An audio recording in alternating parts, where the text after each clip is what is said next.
Hi, everyone. Welcome to episode 4 of Ground Crew. It's been a wild week over at One Jets Drive. We've got a lot to uncover, and we've got a little time to do it, so we're just going to get right to it. I am your host and crew chief, A.M. Pfeffer, and joining me, as always, reporting from the Jets universe, Johnny Jets. Hello, Jets universe. Johnny, I hope you got a lot more Alka-Seltzer than tryptophan running through your veins today because, man, we need to bring our A game. Too much has happened in too short period of a time, and we're just going to get right into it. Let's do it. We're going to play a little game right off the bat, quick hits. And obviously, we got to start with Zach Wilson. So this is basically a quick hit segment about Zach Wilson, but there's, 8 to 10 things we got to uncover about him. So let's start with this, the reset narrative. This is the big thing that jumps out at me, right? This notion of, hey, he's inactive this week, and we're giving the kid some rest, a reset. Let's give him a little time to figure out his footwork. Let's work with him. Are you buying this? I'm not buying it. There's so many contradictory ideas put forth by Robert Saleh in his press conference announcing that he was making the switch to Mike White as the starter and Joe Flacco as the backup and Zach Wilson would be inactive. One of those contradictory ideas is the idea of the reset. The fact that I think he said Zach Wilson will come back at some point. He just doesn't know when. It's day to day. But then he went on into attack the rest of the offensive squad of the New York Jets, none of which has played anywhere near as awful as Zach Wilson. And a lot of them have played great. I don't know how the coach indicts Garrett Wilson in the same breath as Zach Wilson, but specifically to Zach Wilson, there is no reset with Zach Wilson. Zach Wilson, his footwork, it's just maddening. It was kind of like when Rich Kotite left the Jets prior to the final week of the 1996 season. The president of the Jets, Steve Gutman, at the time announced on behalf of then owner Leon Hess that Rich Kotite is not quitting and he wasn't fired. He's stepping aside. Yeah. So there was a lot of ideas like that in right. It feels like that's been brought back. Certainly, I'm also not buying the notion of the reset, though I do understand why Saleh had to kind of bring everybody else in and talk about it because it feels like, hey, this is a team or a team effort. We can't put it and pile it all on Zach, even though we all know better. Okay, next. Benched, demoted, apologized. That's a hell of a trifecta because it all happened pretty much at the same time.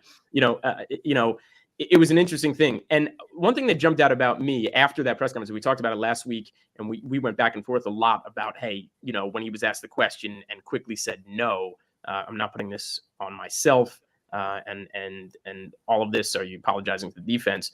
Again, benched, demoted, apologized. So we know he apologized this week. He stood up in front of the team. He did it behind closed doors. This was not public, but everybody seemed to respond to this. Are you at least buying that he's at least earned the goodwill of the team and did the right thing? We're working backwards here. I believe that he ultimately apologized to the team. I don't know that he has any goodwill from his teammates in terms of being a quarterback. I think he has the goodwill of the team for standing up and acknowledging that he can't play football. But this move would not happen if his teammates did not go to the coach at minimum and possibly the general manager also and say, we are good enough, certainly to make the playoffs and even win the Super Bowl based on our defense. Yeah. And this quarterback is preventing us from scoring even a minor modicum of points. He's got to go. Yeah, that definitely happened. We all know that happened. But here's the interesting thing. I mean, I think now that we've had a few days to digest this, which is why I love doing the show the way that we do. We are the voice of reason. We take a little time. We're not always the instant analysis, and we really get to see the larger view on this. Zach Wilson did the Jets organization a favor when he had those post-game comments. I mean, and it was his father, who had to text him and say to him, hey, here's what you did, and Zach Wilson in the moment didn't necessarily realize what it was that he said or what he did. And again, I sort of believe that. And I know we went back and forth a lot about that. But regardless, it's too late now. It happened. And again, I think he did them a favor because he made it easier for Saleh to make the decision. It was kind of a 1-2 punch. You're not playing well. We probably got to bench you and demote you to begin with. But you said what you said. And that's a lot more digestible to the media and to the fan base now that you did that. So in a weird way, I think Zach did him a favor by saying what he did. Yeah, I think that's a fundamental problem with this organization. It has been for decades. So they take the temperature of the fans and think from things through from a PR perspective more than from a football perspective. I don't disagree with you. I certainly agree with you the fact that Zach Wilson saying that he had no responsibility in the Jets losing to the Patriots this past Sunday, that accelerated things. But I think it would have happened anyway. It's my view at this point that what Elijah Moore was saying very publicly from the beginning of the season, that other players on the team were saying privately throughout the season as well. So Robert Saleh, after the game this past Sunday, saying that he had no thought of benching Zach Wilson during the game. And then, a day or two later, he comes out and he demotes Zach Wilson. Yeah, somebody got to him, whether it was the leadership squad of the players that delayed Robert Saleh's press conference to the media by 2 hours, or whether it was Joe Douglas, or whether it was Woody and or Christopher Johnson.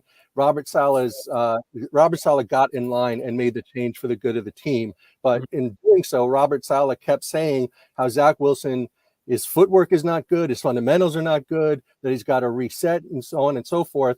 And while Robert Saleh will not and has not acknowledged Robert Saleh's responsibility in not benching Zach Wilson during the games against the Patriots in either of the games, which caused the Jets to lose both of those games, when he comes out and says how horribly Zach Wilson played in those games, he's indirectly indicting himself. So this is definitely not just for the good of the team under orders that Robert Saleh is making this move, and also from a PR perspective trying to mollify the fan base. But Robert Saleh is also protecting Robert Saleh in doing so and placing the blame squarely on Zach Wilson and not putting the blame at all on Robert Saleh. Yeah, and to your point, I mean, Saleh does one thing really, really, really well. I mean, he has this level of positivity where he spins something what seems to be a negative into a positive, and I give him credit for that. But to your point, I mean, I was pissed off at him all the way back to the preseason, and it was something that I didn't hear on any other podcast or any talk shows. Again, it was all Zach Wilson's fault for what he did in the preseason game, the way he got hurt. And to me, all of that was on Saleh. He never should have been in the game to begin with in that preseason game. That's not what good organizations do. They didn't need to have him out there on the field to begin with, and they sure as hell didn't need to put him out there for that second drive when it happened, when he got hurt. I mean, what'd you expect the kid to do at that point? He's out there vying for his job. He threw the interception. Yeah, he's going to turn up field and try and make a play because you told him psychologically to go out there and do that. Again, moving on. Possibly relieved to get benched. I'm talking about Zach now. I mean, do you think he probably personally might feel a little relief to be taken out of this pressure-filled situation knowing that he's not playing? I don't sense that at all about Zach Wilson. I don't think Zach Wilson feels that he's done anything wrong. I don't feel that Zach Wilson feels that he's deficient as a quarterback at all. I don't feel that Zach Wilson believes that anyone should be playing quarterback for the New York Jets except Zach Wilson. I don't think he's relieved. I think he's angry. I think he's mad. But I do think, whether it's the text or the phone call from his father, or whether it's being taken aside by his teammates or his coach or his general manager or the team's owner and saying, this is how it's going to be, that at least for the public facing side of things, Zach Wilson is towing the company line and being, conciliatory about things. Yeah, that's a really good point. Next, Sports Illustrated reported the other day, the man has the yips. And I think it's something we knew and we talked about, right? I mean, we were talking about it just a couple episodes ago. I kind of liken the idea of, hey, this kid can't throw, the ball back to the pitcher, could execute a perfect rundown, and we know he can't really do that either. But that's kind of what it felt like at the time. And certainly there was this notion that he started sidearming throws just a couple of games ago when it didn't feel like he had to. And I'm wondering, and we talked about that, the mechanics weren't quite there, especially on the short throws. But to me, this is his biggest downfall more than anything, are the short throws, because it starts with that. And I think then it trickled into the footwork, and it trickled into, watching the defense as opposed to playing offense and reading the defense pre-snap and all of this. I think that there's just big blockage in his mind. And when you're not executing the short throws, you just know. And that's why I asked the question about the relief. You just know you're nowhere as a professional athlete to be out there on the field, as a general and doing things right. So, again, we talked about it, wondering if doing the sidearm throw was intentional. But to me, I think that kind of goes back into the fact that he might be a little relieved to be benched. Yeah, he puts on that brave face. Yeah, he should have that level of confidence of saying, no one should be quarterbacking this team other than me. But I think to a man, if you know you're not making the short throws and you're missing guys like Braxton Berrios on the sideline, or you've got a sidearm stuff, that's a problem. Okay, moving on very quickly though. Your thoughts? How bad really are the optics on a number 2 pick not panning out and seemingly flaming out so quickly? I mean, how do you really feel about this? And do you think it's that terrible around the league and to the fan base that your number 2 pick 20 games in is already on the outs? Well, I think if it had never happened before in Jets history, it'd be quite a shock to the Jets fan base, but this seems to be happening every several years. Granted, Sam Darnold was not the number 2 pick in the draft. He was the number 3 pick in the draft. Granted, Vernon Gholston was not the number 2 pick in the draft. He was the number 6 pick in the draft. Mm-hmm. You can go back to Johnny Lamb Jones in 1980. You go back to Blair Thomas in 1990. Both of those Blair players Thomas really jumping out at me. Quentin Copel's jumping out at me. Yeah, I'm on Quentin Copel's is a little further down the list. But yes, I love the list you're bringing up, certainly. Yeah. But yeah, go ahead, please. I was just going to say quickly that there is a little bit of an analogy between Blair Thomas and Zach Wilson in the sense that it's much earlier in the season that the coach is making the switch from Zach Wilson to Mike White. But in the final game of the 1991 season against the Dolphins, when the 7-8 Jets, if they won that game, would make the playoffs, Miami scored a touchdown late in the game. The Jets had about 1 minute to score to tie the game, to send it to overtime, to potentially win it, which they did. At that point, finally, for the first time in the season, Coach Bruce Coslet benched Blair Thomas and put in Johnny Hector. And Johnny Hector ran for about 65 of the 80 yards on that final touchdown drive in the last minute of regulation. Why couldn't he have played Johnny Hector all season? Because Blair Thomas was the number 2 pick overall in the draft the previous year. And the philosophy was that you can't bench something that's such a premium investment. Right. And the same thing happened with Zach Thomas to date. Zach Wilson. Zach Thomas might be in the Hall of Fame one day. But obviously they did do that. And here's what's interesting, because there's a lot of people, in the media who have been screamed from the get-go during the draft that Davis Mills was better. But guess what? Also benched this week, although to much less fanfare in the media. I'm just throwing that in there. So moving on again, how much blame does LaFleur share in his benching? I mean, he seems to have sidestepped this completely, and everybody's back on the LaFleur train, and everybody's excited to see how the offense operates with a new quarterback under center. But before we even get there, before we see Mike White take that snap on Sunday, how much does LaFleur, share in the blame of the benching of Zach Wilson? I don't think LaFleur has any blame in the benching of Zach Wilson and I'm remembering his name this week, because last year with Mike LaFleur as the Jets offensive coordinator, Joe Flacco, Mike White, and Josh Johnson all ran the Mike LaFleur offense way better than Zach Wilson ever did. So the Mike LaFleur, is it Mike LaFleur or Matt LaFleur? The LaFleur offense can work for the Jets, provided you have at least a minimum competent quarterback behind center and not Zach Wilson. Which LaFleur do we have out there? Okay. Yeah, there's so many LaFleurs. I know. God rest Guy LaFleur's soul. My follow-up question is, was this really the right move at the right time? But I think I know your answer. We're going to skip over that one quickly. I want to compare someone specifically, because I think a lot of comparisons happened, including myself this year, Zach Wilson to Kyler Murray, this backyard ball, this running around, this whole thing. But to me, the best guy to compare to, truthfully, is Joe Burrow. And I say that because these are two guys who were on no one's radar in college until their last years, until these explosive years. We all know the Burrow story. He flamed out at Ohio State. He went down to LSU. He won that job, and he had absolutely a superb season down there, like no one else. And there were still people calling, for Tua over him to be drafted as opposed to Burrow. But since he knew what they were doing when they took him, and then obviously Wilson came out of nowhere. He had an interesting.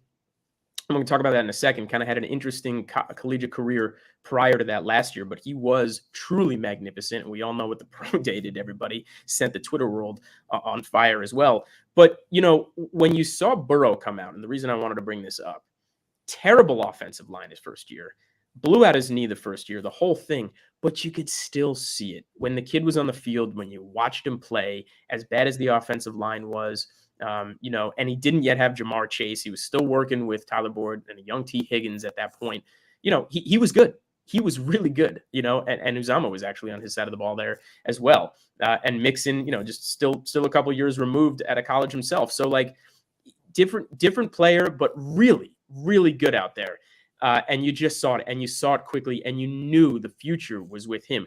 You didn't really see that with Zach at all, did you? Certainly not his first year, and obviously not this second year.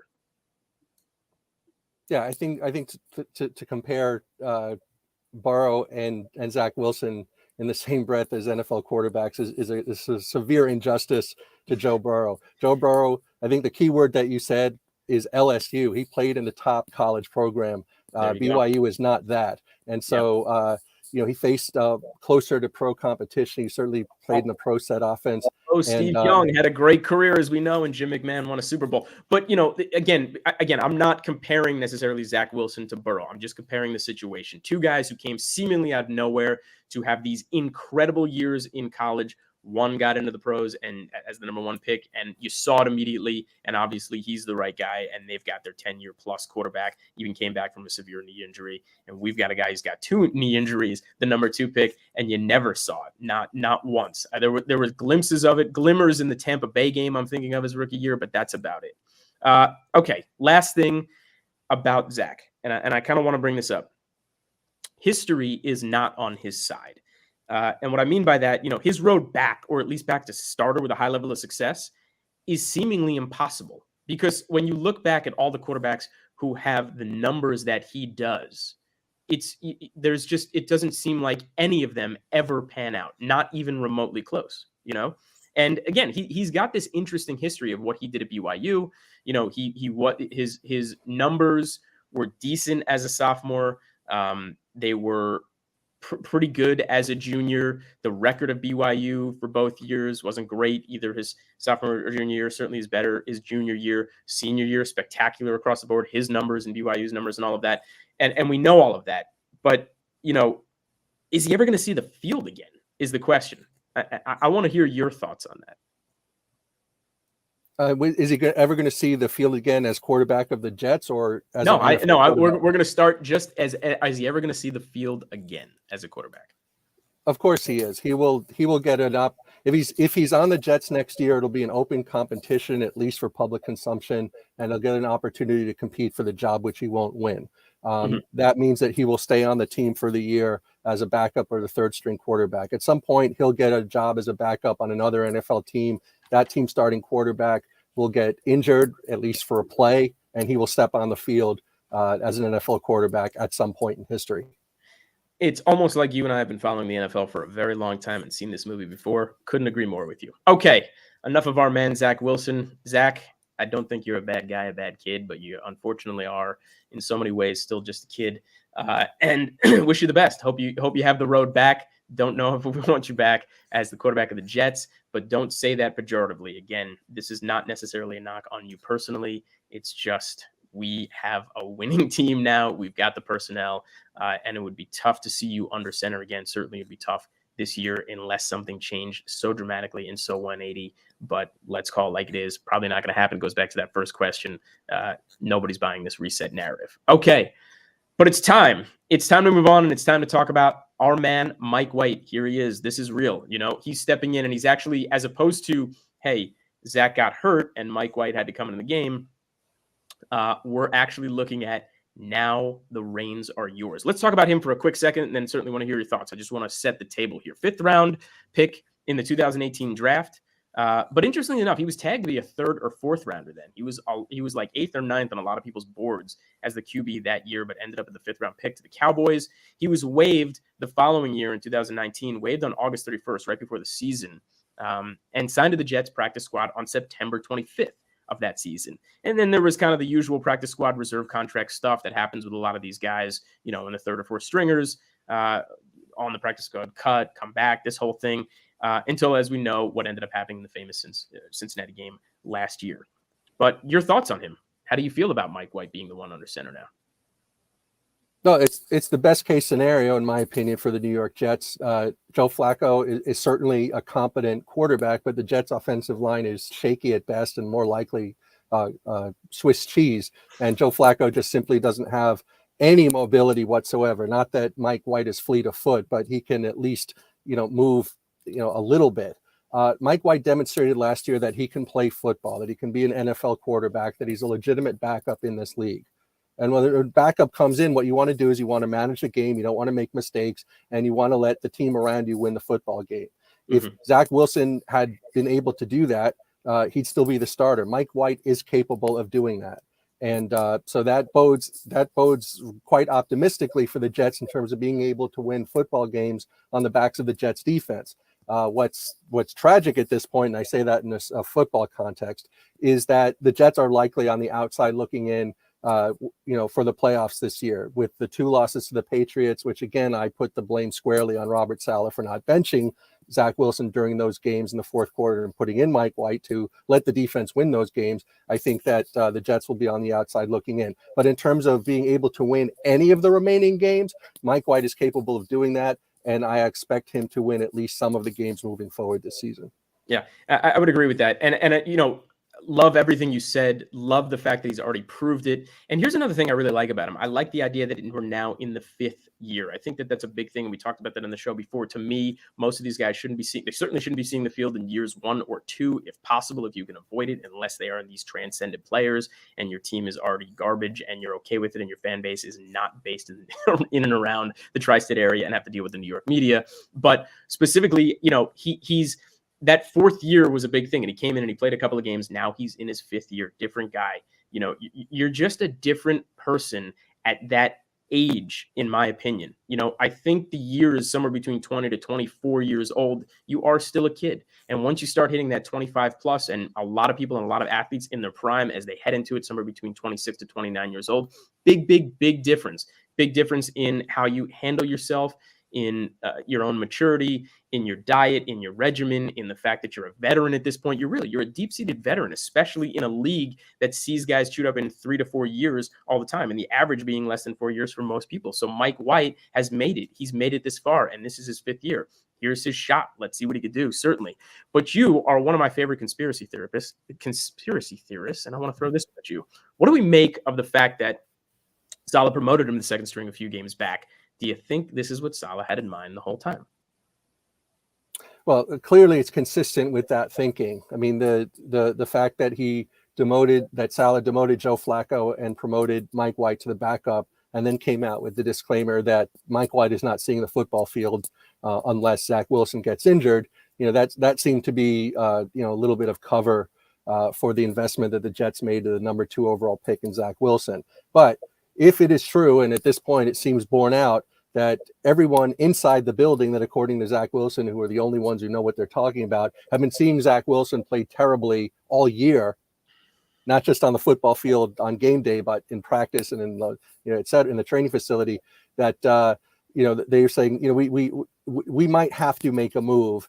And if we make a move, Mike White gives us more of an opportunity to win than Joe Flacco because of the deficiencies of the offensive line. Did Joe Flacco win a game or 2 as Jets starter this season? He did. Can you put an asterisk next to the Cleveland game because Cleveland gave the game back to the Jets?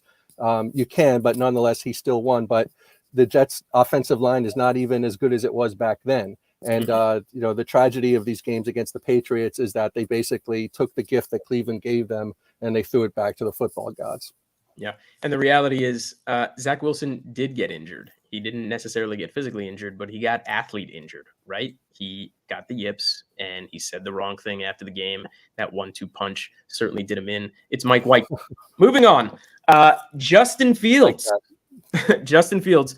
The story now becomes, because we're obviously playing him this coming weekend, and we're going to talk about this game. We're going to talk about the Bears, but let's talk about Justin Fields. Should we have taken him over Wilson? Easy one. Let me lob one in there for you. Well, we should have taken somebody over Zach Wilson. At the time, I was recommending that they take Penei Sewell, the offensive tackle from Oregon, who went, I believe, number 7 or number 8 to the Detroit Lions. I thought at that point that, even then, I don't even know if Mekhi Becton was on the team at that point. I think he was still eating his fish and vegetables somewhere in his condo. But they needed help with the offensive line. And I thought that if Mekhi Becton was playing, or even if he wasn't, to replace Mekhi Becton, you get Penei Sewell and you build through the draft that way, especially with a general manager like Joe Douglas, who loves offensive linemen. Zach Wilson made one long throw in his practice day with no one rushing him and no one covering his receiver. Look at Josh Allen's practice day. He made throws all over the field, just like Zach Wilson's long throw. Just like a lot of these guys do. Right, exactly. I mean, Sam Darnold looked amazing at the USC Pro Day, even in bad weather. That's true. And, look what happened to him. In fact, when the Jets drafted Sam Darnold, and I saw his first preseason game with the Jets, and I saw the trouble that he was having throwing medium to long range passes, I called up the WFAN, the sports radio station in New York City, and I said, what's going to happen in the wind and the rain and the cold and the sleet of New Giant Stadium when Sam Darnold has to play in those conditions? What they said, this guy has a gun, he has a cannon, he doesn't. And the response was tepid. It was like, oh, he'll be fine, he'll adjust, whatever. But yeah, they should have taken somebody other than Zach Wilson, whether it's Fields or or another position. But obviously, Zach Wilson does not merit taking number 2 overall in the draft. Yeah. Well, I mean, thinking about Fields, obviously he's had this incredible stretch now, this run after the first 6 or 7 games, everybody much maligned, as much as Wilson, truthfully, in the fact that he was putting up anywhere between 80 to 150 yards per game. His percentages weren't there. He's not reading the field, the pre-snap stuff. And then, lo and behold, the New England game happens. They turn him into a running quarterback, which is not necessarily who he wanted to be or what he wanted to be, but here he is because he has the skill set to do it. And we've talked about that about Wilson before as well. Not nearly as big of a guy, but has this wonderful, athleticism. And if they had kept him in and didn't make this change now, then they really had to have moved to their personnel, in my opinion, on the offensive side of the ball and completely made him a running quarterback, or made him as, that a bigger part of the game, 30 to 40%. But here we are watching Justin Fields doing, but look what happened. It just illuminates the fact. How long did it take before this kid now has a separated shoulder? Is he even going to play this weekend? And he did get hurt, and he's a bigger guy, a much bigger guy than Zach Wilson. And there are certain guys specifically who you want out there running, or you're designing the game plan around that. Lamar Jackson, who showed up this year, was already a pretty big guy, and he beefed up. I mean, he's an absolute tank. Josh Allen is an absolute tank, and he takes on the beating. And, we'll see how long it lasts. Certainly careers seem a lot less longer if you're doing that. And you want your guys to be a pocket passer if you can. But look what happened to Fields. It illuminates the fact that he got hurt. So, again, whether we took him or not, would that have been the problem? Would we have had to do the same thing here in New York? If he was going to be under center and he wasn't doing as well, would we have turned him into a running quarterback as well? Well, the argument that is made that we wouldn't have to make this change is that if Fields has improved from the time he first started in the league till today, that means that he's demonstrated an ability to improve as a quarterback. In other words, he didn't hit his ceiling somewhere in his rookie year or the first day he showed up, which it appears that Zach Wilson did. Right. Yep. So Justin Fields has the ability to get better and has gotten better. So we wouldn't have had to make the change in that sense. But there's just so much history of a player being taken by the Jets and being destroyed by the Jets, or a player goes to another team and succeeds. I have every expectation that if the Jets had taken Josh Allen instead of Sam Darnold, that Josh Allen would be out of football right now.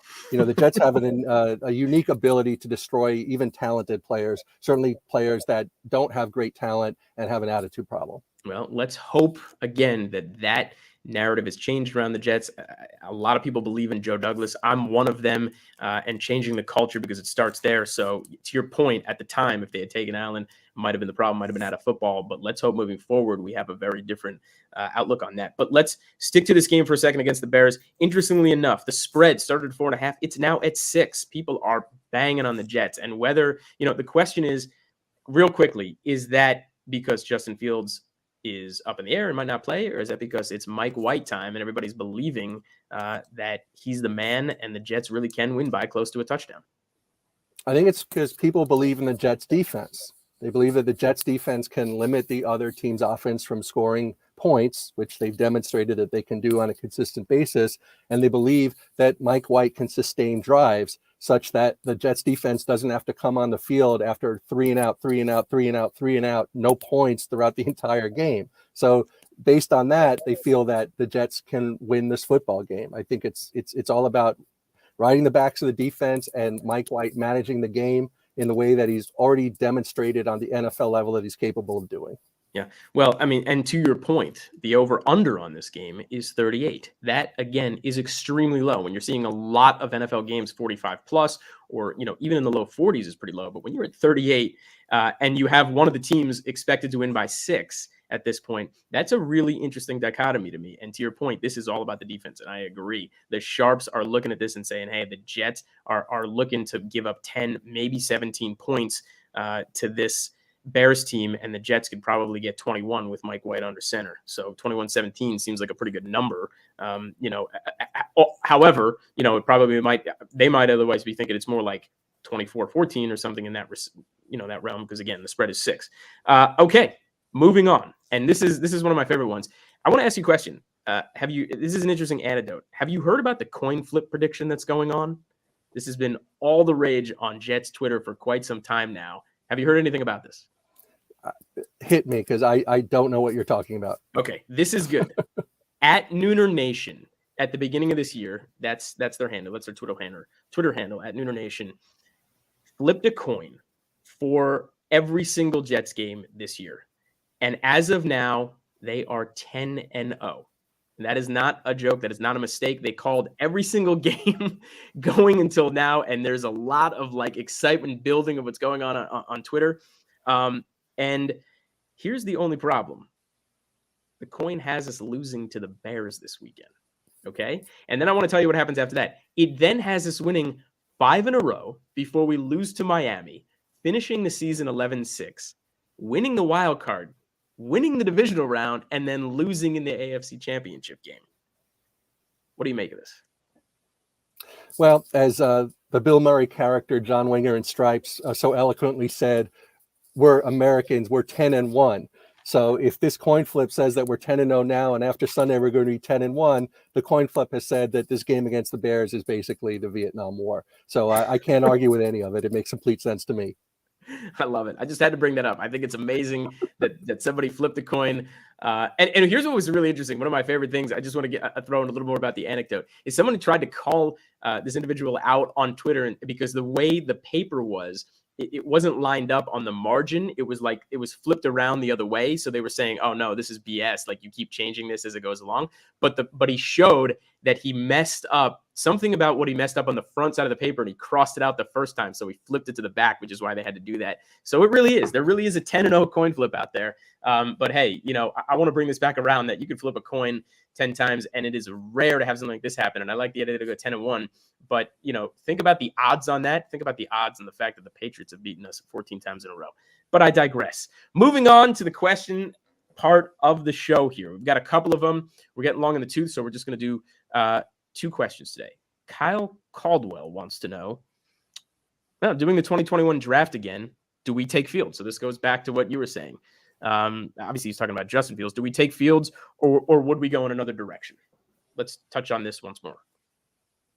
So, I mean, in retrospect, if you're going to take a quarterback, I'd take Mac Jones. Yeah, I mean, simply put. So, interestingly enough, I wonder, and look, we know what we know now about the kid, but if it wasn't Fields, it would have been Trey Lance, in my opinion, because he's more prototypical to what Josh Allen really is, and his ability to have run and do all of that. But hey, he had a very limited amount of time actually seeing the field where he did in college, and certainly sat, but at least they did the right thing and sat him for a year, and probably should have been a second year. I think San Francisco rushed him, but hey, again, you spend all that draft capital and the fan base is calling for it, and you're excited for what he could do, and you're not as happy apparently of Jets fans to get Jimmy Garoppolo back as everyone's calling for him to come here next year, and we'll talk about that on another show. But yeah, I mean, Trey Lance is really who jumps out at me even more than Mac Wilson, because sure, you can look back and say whatever it was, but Zach Wilson was on a lot of people's boards to be a first-round quarterback, a lot of teams' boards. But looking back, we can all agree now probably should have been a third, fourth, or even fifth rounder. But Trey Lance, interesting to look at him. But really answering the question, should we have gone in a different direction? I like where you're going, but not even necessarily taking an O-lineman, certainly not at number 2 with Penei Sewell, but I would have traded down, because again, you had amassed all of this capital to begin with. And we had a lot of it, and JD did a wonderful job of that. But man, if we still had that a couple arrows in our quiver moving forward to the next couple of drafts, because you would trade it down at that point in time, we'd be sitting very pretty right now, no matter who was under center, because you did such a good job taking the defense. Though it's hard to say, butterfly effect, right? I mean, so many things line up until you get to do this, and then it's hard to say what happens after that and how many games you win or you lose. But we know we did what we did and got to the 2022 draft, and we know how well that turned out. So interesting game to play. All right, last question. Sarah Valencia asks, do we have to win the division to make the playoffs? But wait, hold on. What she wrote, do we have to make the division to win the playoffs? Question mark, exclamation points. I'm going to read that again. Do we have to win the division to make the playoffs? Because that's really how she's asking the question. Your thoughts? No team has to win its division to make the playoffs. In the National Football League, there are wild cards. Those are non-divisional winners who make the playoffs. So the answer is no, the Jets don't have to win the division to make the playoffs. I think she knows that. I think we all know that, Johnny. She's saying, I'm just trying to process the question. I guess the other way of phrasing the question is the only team from the AFC East that's going to make the playoffs the division winner of the AFC East. I think that's extremely unlikely. I think there's going to be multiple teams from the AFC East making the playoffs this year. I don't think one of those teams will be the Jets, but it could be the Jets. Well, last week you were all up in arms that the Jets had dropped from potentially first all the way down to last in the division. But guess what? No longer in last place. Not after last night. Not after last night, right? That is a massive, massive, I don't want to say win necessarily for Minnesota, although it certainly does well to boost their chances in the postseason, but a huge loss for Belichick and the Patriots. And Mac played pretty well. That was probably his best game of the season, if not the best game of his career, certainly, but a huge loss. Now they're 6-5. We're back in the driver's seat here. Right. We control our own destiny. We do have a chance to reclaim last place with a loss to the Bears this Sunday. All right, Coin. Hope you are wrong.